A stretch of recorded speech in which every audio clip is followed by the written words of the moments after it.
बच्चों आज हमारे टारगेट 95 प्लस वीडियो सीरीज का डे 18 है और आज हम आपके साथ चैप्टर नंबर 4 क्वाड्रेटिक इक्वेशंस के कुछ इंपॉर्टेंट क्वेश्चंस को डिस्कस करेंगे। ये वीडियो स्टैंडर्ड कोर्स के स्टूडेंट और बेसिक कोर्स के स्टूडेंट दोनों के लिए वेरी वेरी वेरी हेल्पफुल रहने वाली है। तो चलिए स्टार्ट करते हैं आज का वीडियो सेशन। देखिए बच्चों, फर्स्ट क्वेश्चन आपकी स्क्रीन पे है और आपको फर्स्ट क्वेश्चन के अंदर बच्चों नेचर ऑफ रूट्स के बारे में बताना है। नेचर ऑफ रूट्स का मतलब होता है बच्चों, क्या आप अपने दिए गए इक्वेशन को सोल्व कर पाएंगे या नहीं सोल्व कर पाएंगे। आपको इक्वेशन भी दी गई है इसके अंदर 4x² प्लस में 4√3x प्लस में 3 इक्वल टू 0। तो आपको ये बताना है कि अगर आप इस इक्वेशन को सोल्व करने जाओ, तो क्या आप इसके अंदर x की वैल्यू फाइंड कर पाओगे या नहीं फाइंड कर पाओगे। उसी को नेचर कहा जाता है। तो आप क्या करेंगे बच्चों, नेचर फाइंड करने के लिए आप इसके अंदर डिस्क्रिमिनेंट फाइंड करेंगे कैपिटल D, और मैंने आपको कल की क्लास में वैल्यू बताई थी इसकी b² माइनस में 4ac। बच्चों आपको इस इक्वेशन के अंदर a, b और c की वैल्यू सब्स्टिट्यूट करनी है और a, b और c की वैल्यू आप जानते हैं इस इक्वेशन में से निकल कर आएगी। तो आप सभी कहेंगे सर देखो x² के साथ में ये 4 है तो हमारे a की वैल्यू 4 है, x के साथ में ये 4√3 है तो हमारे b की वैल्यू आएगी 4√3, और जो रिमेनिंग पार्ट है वो 3 है तो हमारे c की वैल्यू आएगी 3। तो आपको बच्चों a equal to 4, b equal to 4√3 और c इक्वल टू 3 को अपनी इस इक्वेशन के अंदर वैल्यू पुट करनी है। तो b की जगह पर आप लिख देंगे बच्चों 4√3 और इसका स्क्वायर माइनस में 4 मल्टीप्लाई, a की जगह पर आ जाएगा बच्चों हमारे पास 4 और c की जगह पर आ जाएगा हमारे पास 3। 4 का स्क्वायर करेंगे बच्चों 16 आएगा, √3 के स्क्वायर से रूट कैंसिल हो जाएगा तो 3 आ जाएगा, माइनस में 4 इंटू 4 करेंगे 16 इंटू 3 एज इट इज रहेगा। दोनों की दोनों क्वांटिटी सेम है। अगर ये दोनों की दोनों सेम क्वांटिटी है बच्चों तो एक दूसरे से कैंसिल होकर आंसर आ जाएगा 0। जब भी बच्चों d की वैल्यू 0 आती है तो हमारे नेचर ऑफ रूट्स में लिखा जाता है 2 इक्वल रूट्स। यही आपका इसका नेचर है, 2 इक्वल रूट्स। आपको बस यही लिखना है और आपका फर्स्ट क्वेश्चन कंप्लीट हो गया। देन सेकंड क्वेश्चन आपकी स्क्रीन पे आया है बच्चों। सेकंड क्वेश्चन के अंदर आपको सिर्फ और सिर्फ k की वैल्यू फाइंड करनी है और k की वैल्यू फाइंड करने के लिए बच्चों आपको बोला गया है x इक्वल टू -1/2 जो है इस क्वाड्रेटिक इक्वेशन का एक रूट है। तो मैंने आपको ऐसा क्वेश्चन कल की क्लास में करवाया था। आपको जस्ट x इक्वल टू -1/2 को अपनी इस इक्वेशन के अंदर x की जगह पर सब्स्टिट्यूट करना है। तो आप यहाँ लिखेंगे बच्चों 3 एज इट इज, x की जगह पे लिख देंगे माइनस का 1/2 और इसका कर देंगे स्क्वायर, प्लस लिख देंगे फिर 2k as it is multiply by x की जगह पर आ जाएगा माइनस का 1/2 और प्लस का 3 और इक्वल टू 0। इसके बाद बच्चों 3 एज इट इज रहेगा, -1 का स्क्वायर करेंगे 1, 2 का स्क्वायर करेंगे 4, प्लस में 2 और 2 आपस में डिवाइड हो जाएगा तो आपके पास बचेगा सिर्फ और सिर्फ माइनस के, ब्रैकेट में लिखा जाएगा प्लस में 3 और इक्वल टू 0। 3 को 1/4 से मल्टीप्लाई करेंगे बच्चों तो यह आएगा आपके पास 3/4, प्लस करेंगे इसमें 3 और यहाँ पे आ जाएगा माइनस के इक्वल टू 0। फिर आप बच्चों जब 3/4 और 3 का एलसीएम लेंगे तो आपके पास वैल्यू आएगी यहाँ पर 4।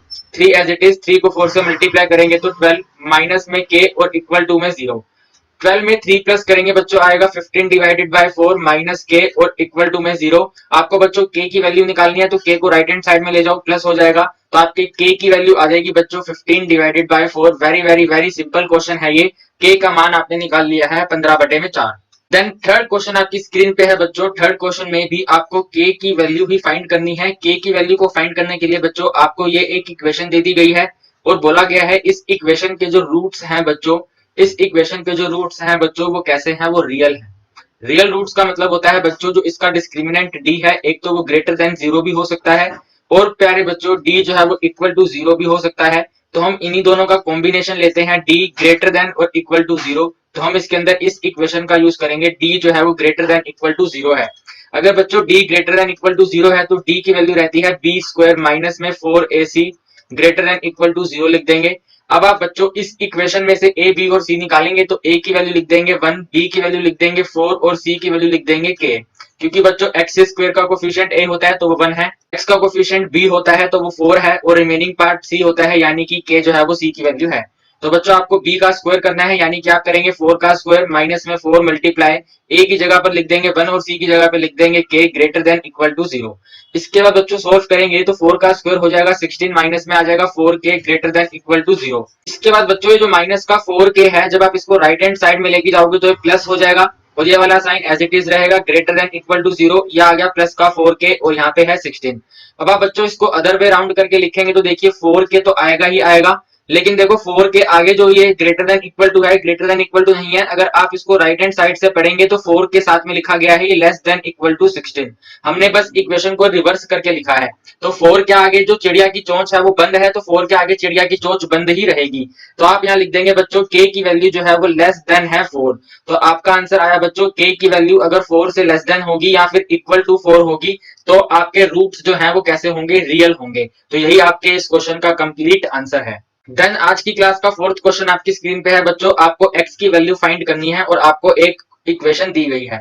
सबसे पहले बच्चों आप इस इक्वेशन को एलसीएम लेकर थोड़ा सा सोल्व करेंगे ताकि आपके पास एक क्वाड्रेटिक इक्वेशन आ जाए और उसके बाद आप उसमें से x की वैल्यू फाइंड करेंगे। तो देखिए बच्चों, आप जब इसको सोल्व करेंगे तो आपको पहले इसका एलसीएम लेना है। तो एलसीएम लेना हमने आपको सिखाया है। जो डिनोमिनेटर में वैल्यू दी गई है x+4 और x माइनस में 7, ये तो डायरेक्ट मल्टीप्लाई में आ जाएगा डिनोमिनेटर में। तो x+4 multiply by x minus में 7। इसके बाद बच्चों आपको बोला गया था कि x-1 डायरेक्ट इस 1 से मल्टीप्लाई होगा और x+4 डायरेक्ट इस 1 से मल्टीप्लाई होगा। तो आपके पास बच्चों यहाँ पर आएगा x माइनस में 7, फिर ये वाला minus sign as it is रहेगा और ये x+4 यहाँ पर एज इट इज आ जाएगा, वो भी ब्रैकेट में लिखेंगे ताकि हम बाद में साइन चेंज कर सकें। इक्वल टू में लिख देंगे बच्चों 11 डिवाइडेड बाय 30। फिर देखिए बच्चों, जब आप साइन चेंज करेंगे तो ऊपर आएगा x माइनस में 7 माइनस में x माइनस में 4 डिवाइडेड बाय, नीचे इसको थोड़ा सा सोल्व कर दीजिए। तो जब आप x को x से मल्टीप्लाई करोगे बच्चों तो x स्क्वायर आएगा। इसी तरह जब आप x को -7 से मल्टीप्लाई करोगे तो माइनस का 7x आएगा और प्लस के 4 को x से मल्टीप्लाई करेंगे तो प्लस का 4x आएगा और प्लस के 4 को बच्चों -7 से मल्टीप्लाई करेंगे तो माइनस का 28 आएगा और इक्वल टू में है बच्चों हमारे पास 11 डिवाइडेड बाय 30। अब आप इसके न्यूमरेटर की वैल्यू देखिए बच्चों, प्लस एक्स और माइनस एक्स एक दूसरे से कैंसिल और -7 और -4 बन जाएंगे बच्चों माइनस का 11 डिवाइडेड बाय, आप देखिए बच्चों माइनस का 7x और प्लस का 4x आ जाएगा हमारे पास माइनस का 3x माइनस का 28 एज इट इज और यहाँ पर x square as it is और इक्वल टू में लिख देंगे बच्चों 11 डिवाइडेड बाय 30। अब देखिए बच्चों ये 11 न्यूमरेटर का और 11 न्यूमरेटर का कैंसिल हो गया तो हमारे पास ऊपर वैल्यू आई बच्चों माइनस का 1 divided by x square minus में 3x माइनस में 28 इक्वल टू में आ गया 1 डिवाइडेड बाय 30। इसको बच्चों क्रॉस मल्टीप्लाई करेंगे तो माइनस का 30 इज इक्वल टू में आ जाएगा एक्स स्क्वायर माइनस में 3x माइनस में 28 माइनस 30। जब राइट हैंड साइड में जाएगा बच्चों तो प्लस में आ जाएगा। तो आपके पास इक्वेशन आएगी एक्स स्क्वायर माइनस में 3x माइनस में 28 और प्लस में 30 और इक्वल टू में आ जाएगा 0। -28 प्लस 30 सोल्व करेंगे बच्चों तो प्लस का 2 आएगा इक्वल टू में 0 आएगा और ये जो एक्स स्क्वायर और माइनस में 3x है ये एज इट इज आ जाएंगे। अब आप बच्चों इसके अंदर फैक्टर बनाएंगे तो आपको 2 के ऐसे फैक्टर बनाने हैं कि प्लस करने पर आपका बच्चों 3 आ जाए। तो आप कहेंगे सर 2 और 1 ले लो, 2 + 1 3 होता है। तो आप लिखेंगे बच्चों एक्स स्क्वायर माइनस में 2x माइनस में x और प्लस में 2 इक्वल टू 0। इसके बाद बच्चों फर्स्ट 2 टर्म्स में से कॉमन लेंगे तो x कॉमन आएगा, ब्रैकेट में आएगा x माइनस 2। फिर बच्चों लास्ट 2 टर्म्स में से माइनस का 1 कॉमन लेंगे तो ब्रैकेट के अंदर साइन चेंज करके लिखेंगे तो आएगा x minus 2 equal to 0 plus 2 का साइन चेंज हुआ -2 और माइनस x का साइन चेंज हुआ प्लस x। इसके बाद बच्चों आपके पास एक ब्रैकेट आ गया x माइनस 2 और एक ब्रैकेट आ गया x माइनस 1 इक्वल टू 0। तो आपने बच्चों यहाँ से इसको लिख देना है x माइनस 2 इक्वल टू 0 है तो x की वैल्यू है 2। तो आपने बच्चों x की वैल्यू 1 निकाली 2 और इसके बाद कॉमा लगा के लिख देंगे x माइनस 1 इक्वल टू 0। तो यहाँ से x की वैल्यू आ गई बच्चों 1। तो आपने बच्चों x की 2 वैल्यूज फाइंड कर ली हैं, एक वैल्यू 1 है और एक वैल्यू 2 है। यही आपके इस क्वेश्चन का कंप्लीट आंसर है। देन देखिए बच्चों, आज की क्लास का लास्ट क्वेश्चन आपकी स्क्रीन पे है और ये वाला क्वेश्चन 2019 एग्जाम में बच्चों 4 मार्क्स का आया था।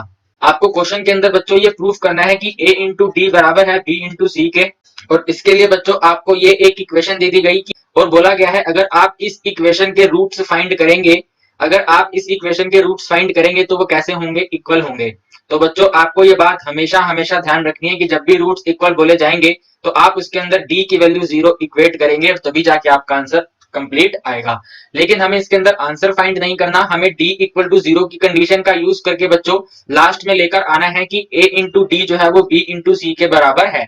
तो आप बच्चों देखिए क्या करेंगे इसके अंदर, सबसे पहले तो आपको जो इक्वेशन दी गई है उसके अंदर स्मॉल a स्मॉल b और स्मॉल c तीनों का ही यूज हुआ है। तो आप बच्चों इसके अंदर इस d की वैल्यू जो b स्क्वायर माइनस में 4ac होती है इसकी जगह पे आप लिखेंगे बच्चों कैपिटल B स्क्वायर माइनस में 4 इंटू में कैपिटल A और इंटू में कैपिटल C इक्वल टू 0। हम इसके अंदर बच्चों स्मॉल अल्फाबेट यूज ना करते हुए कैपिटल अल्फाबेट्स का यूज करेंगे, कैपिटल B स्क्वायर माइनस में 4 capital A capital C equal to 0। तो आपको बच्चों अब अपनी इक्वेशन में से कैपिटल A की वैल्यू चाहिए तो बच्चों कैपिटल A की वैल्यू है जो x स्क्वायर के साथ में है यानी कि ये a स्क्वायर b स्क्वायर। तो यहाँ लिख देंगे a स्क्वायर प्लस में b स्क्वायर। इसके बाद बच्चों आपको कैपिटल बी की वैल्यू चाहिए, तो कैपिटल बी का मतलब है जो एक्स के साथ में है और एक्स के साथ में -2 multiply A C plus B D है, तो आप लिखेंगे -2 multiply by A C plus में बी डी। इसके बाद बच्चों आपको कैपिटल सी चाहिए, तो कैपिटल सी रिमेनिंग पार्ट होता है, यानी कि ये प्लस का सी स्क्वायर और डी स्क्वायर जो है आपका कैपिटल सी की वैल्यू है, तो लिख देंगे capital C equal to C square plus में डी स्क्वायर। इसके बाद बच्चों आपको लिखना है कि जो कैपिटल डी है वो इक्वल टू 0 है, तो कैपिटल डी की वैल्यू लिखनी है यहाँ पे कैपिटल बी स्क्वायर माइनस में 4 इंटू में ए इंटू में सी इक्वल टू 0। इसके बाद बच्चों आपको कैपिटल बी की वैल्यू डालनी है, तो यहाँ लिखेंगे आप माइनस का 2 multiply by small a C plus में बी डी ब्रैकेट क्लोज और इसका होल स्क्वायर माइनस में 4 मल्टीप्लाई ए की जगह पर बच्चों आप लिख देंगे यहाँ पे ए स्क्वायर प्लस में बी स्क्वायर ब्रैकेट क्लोज और सी की जगह पे लिख देंगे बच्चों सी स्क्वायर प्लस में डी स्क्वायर ब्रैकेट क्लोज और इक्वल टू में 0। तो आपको बच्चों अब इस इक्वेशन को सोल्व करना है और इसको सोल्व करते करते लास्ट में लेकर आना है कि जो AD है वो BC के बराबर है। तो देखिए बच्चों सबसे पहले आप क्या करेंगे, इसके अंदर -2 का स्क्वायर करेंगे तो 4 आएगा, फिर इसको ब्रैकेट में लिखेंगे। AC का स्क्वायर करेंगे तो बच्चों ये आएगा आपके पास A square C square plus BD का स्क्वायर करेंगे तो आपके पास आएगा B स्क्वायर D स्क्वायर और 2AB करेंगे बच्चों तो हमारे पास आएगा 2 मल्टीप्लाई AC मल्टीप्लाई BD। इसका बच्चों ब्रैकेट कर देंगे क्लोज, माइनस में 4 एज इट इज रहेगा। अब इसके बाद देखिए बच्चों जब ए स्क्वायर सी स्क्वायर से मल्टीप्लाई होगा तो आपके पास आएगा ए स्क्वायर सी स्क्वायर। इसी तरह बच्चों जब ए स्क्वायर डी स्क्वायर के साथ मल्टीप्लाई होगा तो आप लिखेंगे यहाँ पे ए स्क्वायर मल्टीप्लाई डी स्क्वायर। इसके बाद बच्चों बी स्क्वायर जब सी स्क्वायर के साथ मल्टीप्लाई होगा तो आप लिखेंगे प्लस का बी स्क्वायर सी स्क्वायर और इसी तरह प्यारे बच्चों जब बी स्क्वायर डी स्क्वायर के साथ मल्टीप्लाई होगा तो आप लिखेंगे प्लस का बी स्क्वायर इंटू में डी स्क्वायर ब्रैकेट क्लोज और इक्वल टू में 0। अब इसके बाद देखिए बच्चों ये जो हमारे पास आगे 4 लिखा गया है और जो सेकंड ब्रैकेट के अंदर भी ये 4 है ये तो कॉमन आ जाएगा, तो 4 को ले लेंगे बच्चों कॉमन, तो हमारे पास अब एक सिंगल सी स्टेटमेंट आ जाएगी कि ए स्क्वायर इंटू में सी स्क्वायर प्लस में बी स्क्वायर इंटू में डी स्क्वायर प्लस में 2AC इंटू में BD। जब ये माइनस बच्चों इसके साथ जाएगा तो सारी स्टेटमेंट माइनस में आएगी, तो माइनस में ए स्क्वायर इंटू में सी स्क्वायर माइनस में ए स्क्वायर इंटू में डी स्क्वायर माइनस में बी स्क्वायर इंटू में सी स्क्वायर और माइनस में बी स्क्वायर इंटू में डी स्क्वायर ब्रैकेट को क्लोज करेंगे और इक्वल टू में 0। बच्चों ये जो आपका 4 मल्टीप्लीकेशन में है वो इक्वल टू में आएगा 0 डिवाइडेड बाय 4। अब आप बच्चों अंदर जो आपके पास टर्म्स हैं इसके अंदर देखिए क्या कुछ टर्म्स कैंसिल होती हैं, तो आप कहेंगे सर देखो एक तो ये प्लस का ए स्क्वायर और ये माइनस का ए स्क्वायर सी स्क्वायर कैंसिल होता है। फिर बच्चों आप कहेंगे सर देखो ये जो प्लस का बी स्क्वायर डी स्क्वायर है ये माइनस के बी स्क्वायर डी स्क्वायर से कैंसिल होता है, तो ये भी कैंसिल। आपके पास बच्चों 3 टर्म्स बची, ए स्क्वायर डी स्क्वायर माइनस में, फिर दोबारा माइनस में बी स्क्वायर सी स्क्वायर और प्लस में आपके पास बचा है बच्चों 2AC इंटू में BD। तो आप बच्चों इसको यहाँ पे लिख देंगे कि आपके पास बचा है माइनस में A square D square minus में बी स्क्वायर सी स्क्वायर और आपके पास बचा है बच्चों प्लस में 2AC multiply by BD equal to में 0/4। 0/4 करेंगे बच्चों तो आपके पास वैल्यू आएगी इसकी 0 और आपके पास बच्चों देखिए आप अगर इस पूरी इक्वेशन के साइन चेंज कर दें, आप बच्चों अगर इस पूरी इक्वेशन के साइन चेंज कर दें तो आपके पास ये माइनस का ए स्क्वायर डी स्क्वायर बन जाएगा प्लस का ए स्क्वायर डी स्क्वायर, ये माइनस का बी स्क्वायर सी स्क्वायर बन जाएगा प्लस में बी स्क्वायर सी स्क्वायर और ये माइनस और ये प्लस का 2AC BD बन जाएगा माइनस में 2AC इंटू में BD। इसके बाद देखिए बच्चों अगर हम इसके अंदर यहाँ पे है हमारे पास A इंटू में D और B इंटू में C, तो इसको हम लिख सकते हैं बच्चों A इंटू में D का स्क्वायर, फिर यहाँ पे लिख सकते हैं प्लस का B इंटू में C का होल स्क्वायर माइनस में आप इसको बच्चों इस तरह से लिख सकते हैं 2 multiply bye AD multiply by BC। हमने बच्चों लास्ट 2 टर्म्स को एक साथ ले लिया और मिडल 2 टर्म्स को एक साथ ले लिया, मल्टीप्लीकेशन करेंगे तो बात सेम रहेगी, लेकिन बच्चों ऐसा करने से हुआ क्या, ये हमारा x है ये हमारा y है, ये x है और ये y है, हमारे पास वैल्यू आ गई बच्चों x का स्क्वायर प्लस में y का स्क्वायर माइनस में 2xy। तो बच्चों ये और कुछ नहीं बल्कि x माइनस में y का होल स्क्वायर होता है। तो आप बच्चों यहाँ पे लिख देंगे x की जगह पर AD फिर माइनस y की जगह पर BC इसका होल स्क्वायर इक्वल टू 0। ये जो स्क्वायर आया है बच्चों आपके पास जब ये राइट हैंड साइड में जाएगा तो ये स्क्वायर रूट बन जाएगा, तो आप यहाँ लिख देंगे स्क्वायर रूट ऑफ 0 और इक्वल टू में लिख देंगे बच्चों आप AD माइनस में BC। फिर आप लिखेंगे बच्चों AD माइनस में BC, स्क्वायर रूट ऑफ 0 0 होता है, माइनस का BC राइट हैंड साइड में आएगा तो प्लस हो जाएगा, तो आपके पास आ गया AD is equal to BC। जो आपको बच्चों अपने क्वेश्चन के अंदर प्रूव करना था कि A इंटू में D जो है वो B इंटू में C के बराबर है, वो हमने बच्चों यहाँ पे प्रूफ कर दिया। तो लास्ट में लिख देंगे यहाँ पे हैंस प्रूव। तो बच्चों आज हमने डे 18 में आपके साथ चैप्टर नंबर 4 क्वाड्रेटिक इक्वेशन के 5 क्वेश्चन डिस्कस करे जो वेरी इंपॉर्टेंट क्वेश्चन है और आपके एग्जाम में आने के पूरे पूरे चांसेस हैं। अब बच्चों हम आपके साथ कल चैप्टर नंबर 4 क्वाड्रेटिक इक्वेशंस के ही और इंपॉर्टेंट क्वेश्चंस को डिस्कस करेंगे। अब बच्चों आपको करना क्या है, इस वीडियो में मैं जितने भी क्वेश्चन आपको करवा रहा हूं उनको आपको अपने नोटबुक के अंदर एक बार सोल्व करके देखना है। सिर्फ वीडियो को देखने से कुछ नहीं होगा। अगर आपको 95 प्लस मार्क्स लाने हैं तो उन क्वेश्चंस को अपने आप करके देखना पड़ेगा, क्योंकि बच्चों मैं तो क्वेश्चन जितनी मर्जी बार चाहूं उतनी मर्जी बार करवा सकता हूं, लेकिन बेनिफिट तब मिलेगा जब ये क्वेश्चंस आपको आते होंगे। तो अब आप इन क्वेश्चंस की प्रैक्टिस करिए। मैं आपके साथ कल मिलूंगा सेम टाइमिंग पर डे 19 में चैप्टर नंबर 4 के ही और इंपॉर्टेंट क्वेश्चंस को डिस्कस करेंगे। तब तक के लिए अगर आपको वीडियो अच्छी लगी हो तो अपने दोस्तों के साथ शेयर करिए और मैक्सिमम से मैक्सिमम शेयर करिए, ताकि हमारी वीडियो की जो रीच है वो मैक्सिमम से मैक्सिमम स्टूडेंट तक पहुंच सके और ज्यादा से ज्यादा बच्चा हमारे इस चैनल के साथ जुड़ सके। तो हम आपके साथ अब कल मिलेंगे। Bye bye, tata, see you.